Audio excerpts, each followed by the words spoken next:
know I'm recording, right? Yeah, just start now. Yeah, just start now. These niggas. I said, yeah! Almost fucking headphones almost came on. Uh-oh. Even my cousin said something about me not wearing a hat today. Fuck out of here. I'ma start over. I said, yeah! Welcome to the Talk Your Ish podcast. Welcome to the Talk Your Ish podcast. It's your boy, motherfucking Jones. And I'm here with another episode, you know. I kind of touched on this last episode, race. And since we in February, oh, what a perfect time to talk about some shit niggas act like they care about. Boy, oh boy, what do we start with? Let's start with what I want to call this shit. I kind of want to call it black versus white versus the gray area people like to play in. Why do we need to initiate the switch in everything we do? If you don't know what I'm talking about the switch where you have to act a certain way in public, opposing from how you act in, I guess, real life. Because, you know, we all gotta save face sometimes. But I mean the yes sir, the no sir, the shit you gotta do when the cops pull you over, 10 and 2. I know y'all had the conversation. My black people, my kings, queens, this is for y'all. It may kind of seem like I'm gonna come at y'all, but trust and believe it's all in good faith. What's up with y'all LightSkin niggas? I would just kick it off like that. Cause granted, we all have to do the switch. We all have to impose certain things that we've learned in our black lives that do matter. We had to start implementing certain things in order for life to be easier for us, which, you know, I feel like some people of the fair skin just don't have to do. I don't feel like that. It's observations. I know these things. So there's things that I feel like black people as a whole have to implement throughout life, right? Now I'm gonna tread lightly because I know y'all niggas are sensitive. Certain sectors of our community, whether you be Afro, Latina, Afro, whatever the fuck you mix with, or just straight watered down black like most of us. I'm a mutt, like super mutt, but I'm black, as you can see.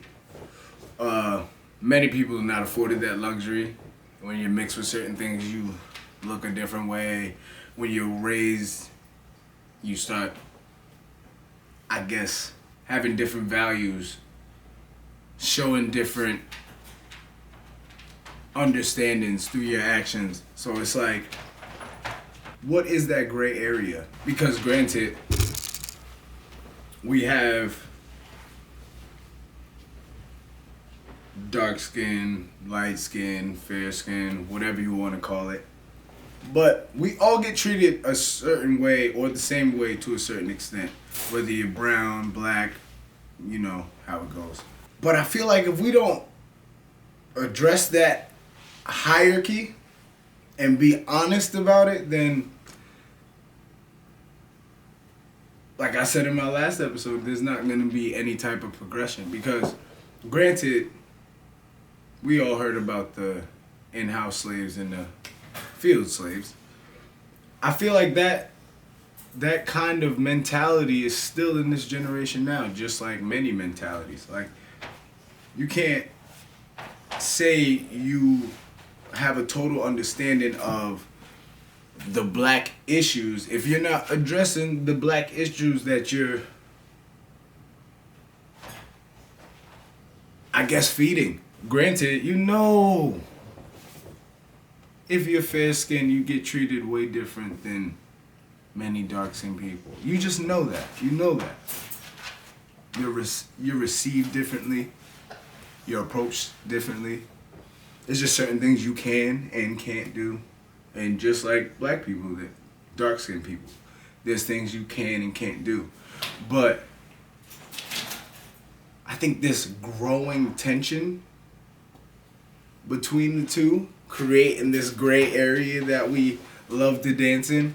We're real with, okay, you use your privilege as well. Don't sit here and act like you don't. Because when you do that, you kind of... Because I don't ever want to say dark skins is jealous of light skin niggas, because that is just making them feel like how they been feeling is justified. But when you are afforded certain things that you feel like people of your same statute, or even of your same statute, should be able to receive, it's like, wow, why this nigga get it? And then that envy grows, that jealousy grows, and then it breeds certain types of mindsets, it breeds projection, it breeds, a whole bunch of negative things within a community that's trying to unify. How can we unify if we not all together? That's my first question. My second question is, do we actually want to unify, or are we unifying to save face? Because you can tell when somebody actually wants to do something, because they take those steps and they have those conversations, they have that patience to, get it done. But as the black community tries to get closer, it's, to me, looking at this climate right now, it's seemingly so super easy for us to come together on our commonalities. But for some reason, we keep getting hung up on, the little bullshit. And I feel like we keep getting hung up on the little bullshit because we're not real with it. We're not actually owning up to what we're doing. You got the light-skinned shorties of the group, and you got your black friends, your dark-skinned friends that nobody approaches. Like, y'all sense that. Come on, don't front. Light-skinned shorty wearing braids is way different than dark-skinned shorty wearing braids. It's more ethnic. I don't know. It's just many things that, like, within our community we do that we are not calling out. And it's like, you can't love thy neighbor in the black community while also feeling like they're getting over on you, if that makes any sense. I'm not trying to say, they're doing it purposefully, but like certain things, if you're doing them and then, it's brought to your attention, just like the whole R. Kelly thing. If you're doing something and it's brought to your attention and you don't make the active steps to try and rectify it, it's like a slap in the face. So you got multiple ideas that just conflict. Not only conflict with your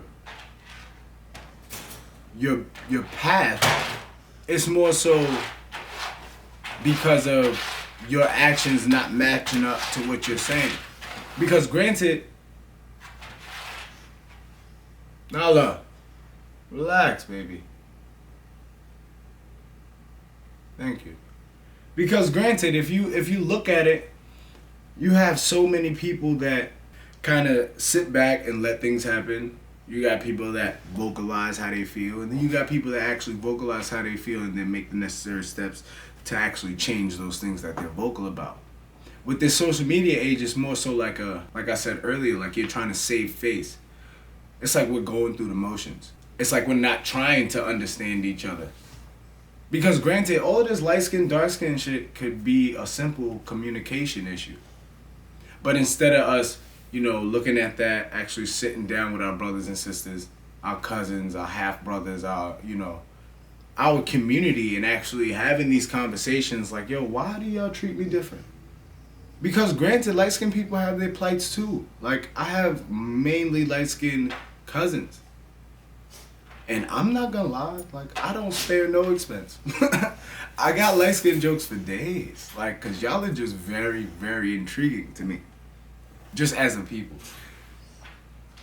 Yes, I'm generalizing. Don't sue me. Or sue me. I don't care. But, light-skinned people do act very, very distinct. They act distinctly different from a lot of darker skinned people. It is just what you're afforded to do throughout life. I think it all stems from, being raised by the different sides, like I said. Because you can't sit here and be like, oh, I'm a dark-skinned woman, I love myself, but you can't even see yourself dating a dark-skinned man. That's weird. Same with my brothers. Like, how do you love yourself? You're so pro-black, but the first thing you go out and get a trophy of is a white woman. Like, I don't know. We have so many issues that we need to tackle and actually tackle without just grazing over it on social media or bad-mouthing them for a little bit, and then, they're fine in the next couple weeks doing the same bullshit they was doing. It's like, okay, cool. Are you that person that knows what you're doing in present moments, or are you just that person that gets to go through life? I feel like depending on your circumstance, where you grew up, where you live, light skin or dark skin, you have those qualities as a black individual, Afro, Latina, whatever, because as minorities, we have distinct things that ground us to the culture, whether we want to admit it or not. It's the stereotypes that we talk about. It's the stereotypes that, come off as negative because they are negative, because they're used in negative ways, so it has negative connotations. But like watermelon, eating watermelon, it's something as simple as that. I think when I found out about that, it was like super intriguing to me that something so simple can be made fun of and made kind of easier for us to not want to do just because of, being made fun of. And it's like, if we had more understanding of our culture, we wouldn't be so mad. Like, light-skinned people wouldn't be so mad that we're saying, yo, bro, you dead-ass acting different. Like, you move different. Like, you do. It's okay, but you do. You move different. Or telling dark-skinned homie that only date white girls, like, bro, you a weird dude. Like, you're real off. Like, something's off. Like, have these conversations. Actually address these people, because if not, it's just gonna keep happening, and people's gonna have this misconstrued view of self. Like, I'm super pro-black, but I can't look at myself every day. And I say that just because, how can you tell me that you're pro-black, meaning you are about furthering the black family, the black community, and you are willing to marry someone of the other race, procreate with someone of another race? And it's like, yeah, everyone has their preference, but if you're pro something, you gotta be about that. You can't just dibble and dabble and act like, because like I said, your actions don't match your words, and then people are like, I don't know, this nigga's you trust this nigga? I don't. And it's just, that's what creates that further divide of not attacking these issues, actually asking like, yo, bro, why the fuck your uncle always calling your light-skinned cousin cute, but always shitting on your darker-skinned cousin's hair? Like, we've all been around it. Shit, but don't say nothing about it. And that's a fact. Like, I got super intrigued when this whole dark skin thing came back. Like, why does everyone want a dark skinned man now? It's like a fetish. A couple years back, y'all was dead ass shitting on dark skinned niggas. Like, super shitting on dark skinned niggas. I guess Morris Chestnut and Idris Elba killed it for y'all. You had to switch up your tune. But I don't know. It's just certain things that have been happening that shouldn't be allowed to happen, just because it's like, we are so conscious now and woke that how the hell y'all still allowing half of this shit to go down? This is so weird. Like, I'm so happy I have a platform to start calling people out, because granted, I got hella light-skinned jokes, but I'll stick up for a light-skinned nigga in a heartbeat. If he understands how he is as a person, best believe it.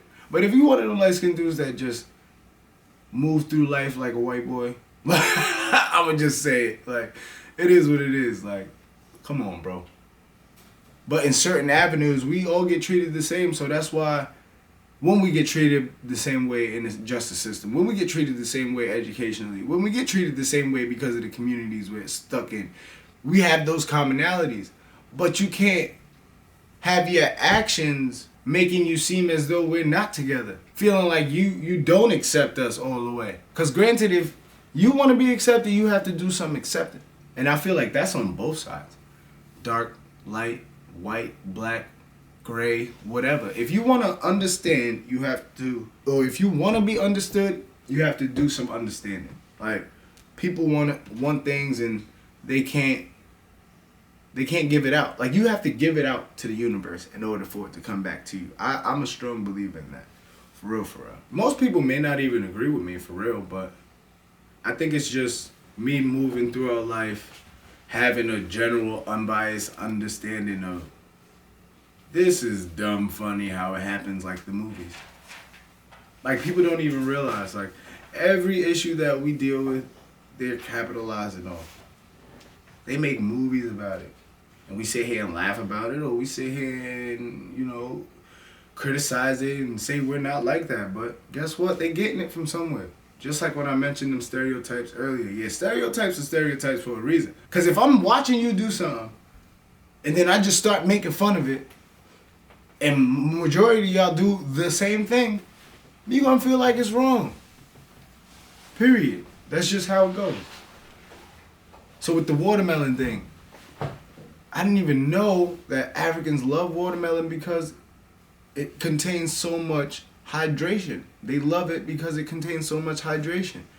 And when they came over here, they was, you know what I'm saying? Like, so that's amazing to me. How something that creates so much sustenance can be something that is looked at as negative. I laugh at watermelon jokes, chicken jokes, this, that, and the third jokes. Because my jokes sear, nigga. They pierce. That was growing up in the inner city, and most people aren't afforded that practice. But you do have to realize when you're not afforded that practice, and when you step outside your element.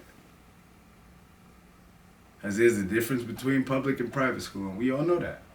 We're not gonna sit here and act like we don't. We got a home life and a public life, and that switch. We need to realize when we're using that switch. We can't just keep having these things be knee-jerk reactions, because once they're knee-jerk reactions, you don't know what the hell you're doing at certain times when you're emotional or when your emotions get away from you.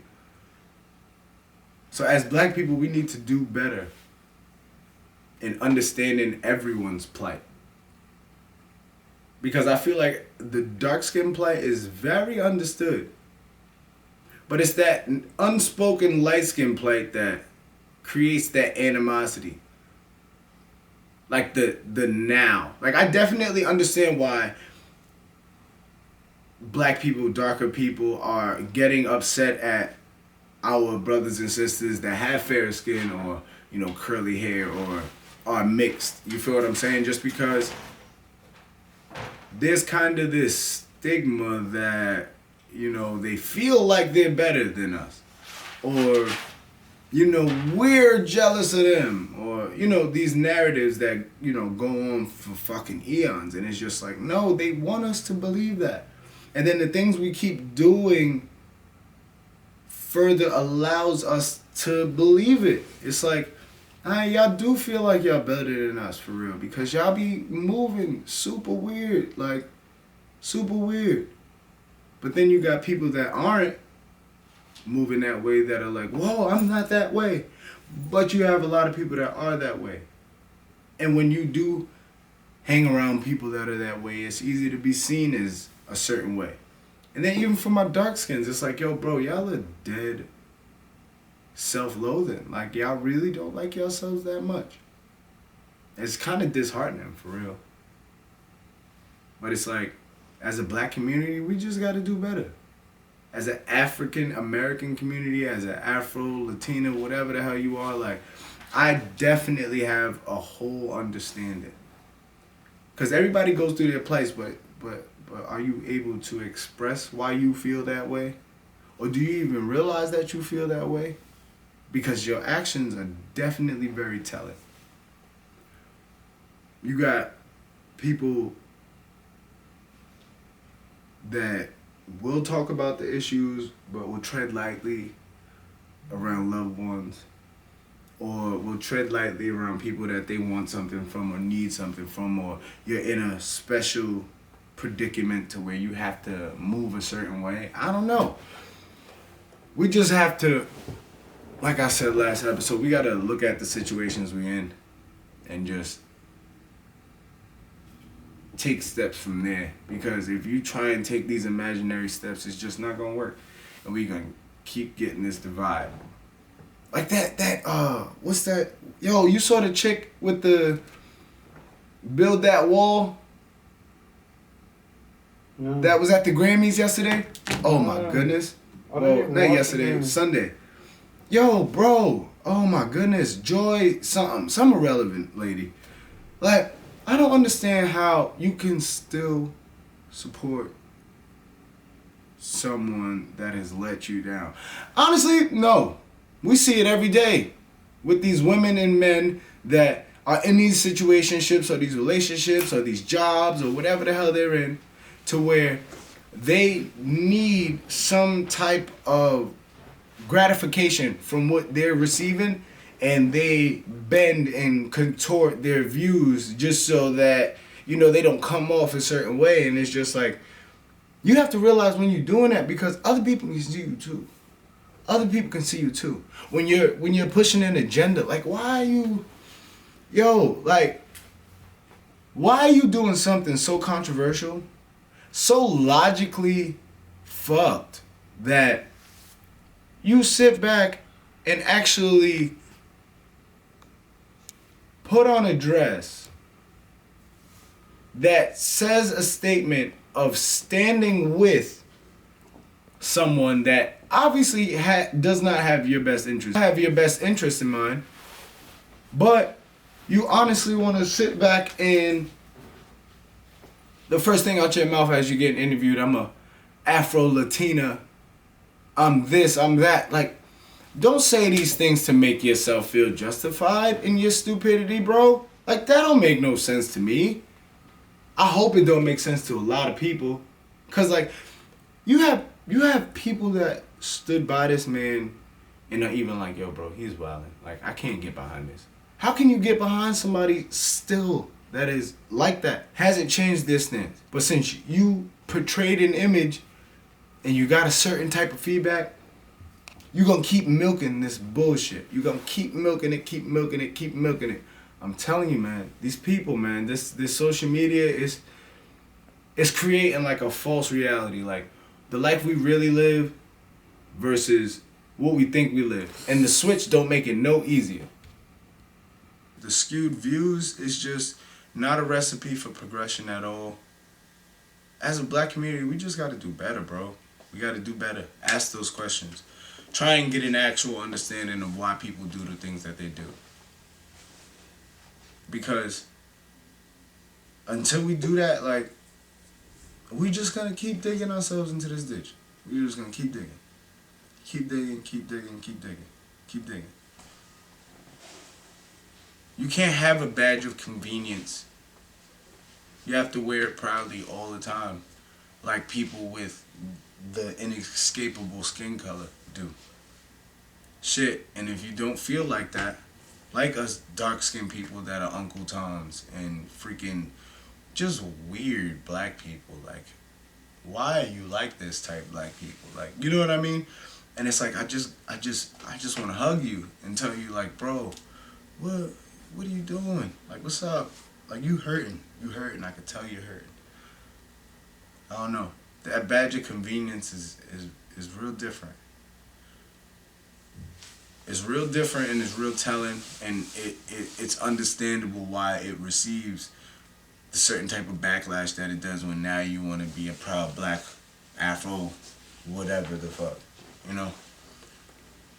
And that's not to take anything away from anyone. I just want people to understand how you come off and what you want to be received as.